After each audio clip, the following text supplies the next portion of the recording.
Box Office Massacre. No, that's not the name of a late big-time Hollywood movie about some horror movie. No, that's what's actually happening in the box office. It's being massacred. Why October tanked and what it really means.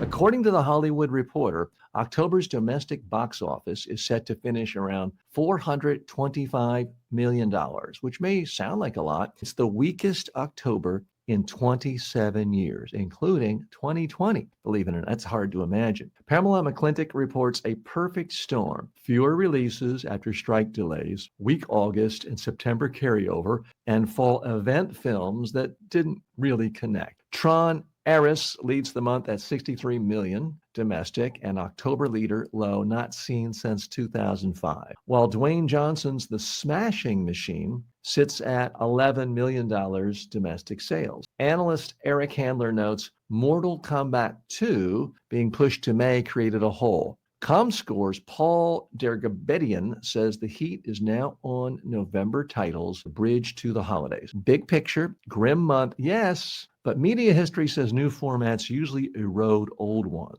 They don't really erase them completely. Radio survived TV, broadcast survived cable, cable survived streaming, shrunken, but still anchored by live sports and news. Theaters aren't dead. They're starved for consistent, compelling supply. That, and there's some other issues too. What's the real message behind all these box office bombs? Nobody going to movie theaters anymore. Part of it is the movie experience is awful. I hate going to movies because some jerk next to me wants to check his Facebook update right in the climax of the movie. That's a part of it. The other problem is TVs have gotten better and better and better and bigger and cheaper at home. Why go the time and expense to the movie theater when so many people have great home theaters?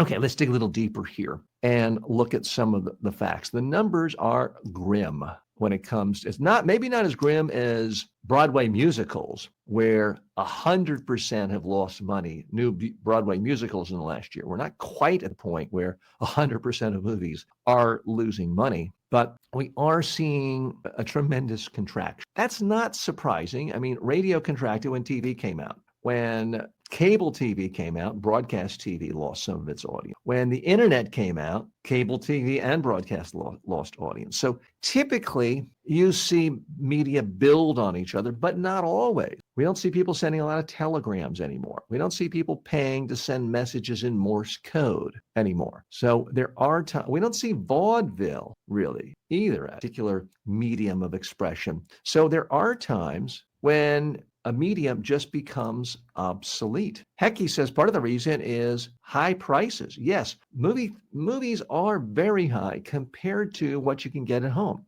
There's also the little known fact that you can now get any movie ever made at home, on your cell phone, on your computer, on your big. There was an ad promoting the wondrous powers of the internet. It was a broadband company. I don't even think it's around anymore. This ad came out 25 years ago, and someone was checking into an old, dingy, dirty, cheap-looking motel, really, that was decrepit. The pool was nasty, and the person checking in was essentially saying, you know, no pool, no this, no that, but we have every single movie ever made available in your hotel room. And this blew people's minds. I remember thinking, wow, would we ever live in a fantasy world like that? Well, now it's just common sense because, yeah, everybody has access to every movie ever made. So if the issue is, what am I going to do tomorrow night, a Saturday night, if I could go out to a movie, chances are they're cartoon movies and comic book movies that have no interest to me. Or I could look at Godfather Part 2, or I could rewatch one of my favorite movies, The Sweet Smell of Success, or A Face in the Crowd. I'd much rather watch one of the greatest movies ever, which I can now do with the push of a button. And many times, if it's a streaming service, I'm not paying any extra money. And even if I do have to buy the movie on Amazon or Apple, I can often rent it for $3.95. That won't even pay for the parking going to a movie theater. So yeah, I think the movies are in big, big trouble. And because of that, smart, creative people are not dashing out to Hollywood to do whatever it takes to be the assistant to the assistant director, to pay their dues for 10 years so they can eventually be an assistant director and maybe make one movie by the time they're 50. They're not doing that. They're doing what Mr. Beast did, staying in their small town in North Carolina or Iowa or whatever, and they're taking creative storytelling abilities using video and they're creating it on YouTube, on TikTok, on Instagram.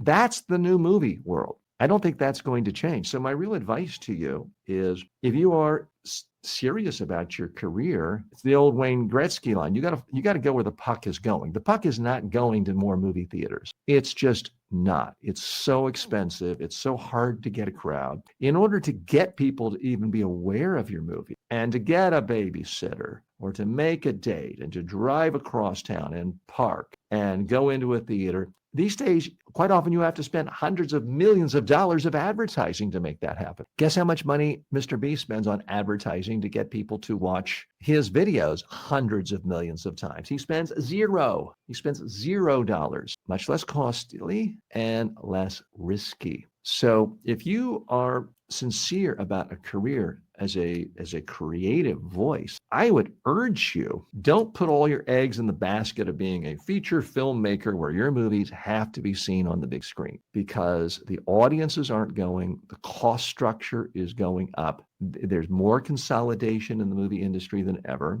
And at some point, you're going to wake up one day after you perhaps were really successful and raised $50 million for your movie. And finally, you maybe get it out. And you're going to go to the box office to see the results the next week. And what you're going to find is some 17-year-old made a completely AI-generated movie about, two candy bars fighting each other in a TikTok arena. And that person will have made $100 million and you will have made nothing. And they spent zero creating their movie. I think that is the world we are headed in. And it's just going to be tough. I mean, you can't get a comedy made anymore. Ben Stiller has talked about this. Will Ferrell has talked about the so-called middle range movies that are not gigantic Mission Impossible, car chase and blowing up and extreme things. If it's not a cartoon, a Marvel comic book thing, you're not going to get the movie made. So focus on what really matters. A creative vision. If it's video, great, but realize it doesn't have to necessarily be on a big screen. So always look at, where's the technology going? Where are the opportunities going? Where's the growth? There is growth right here on YouTube. There is growth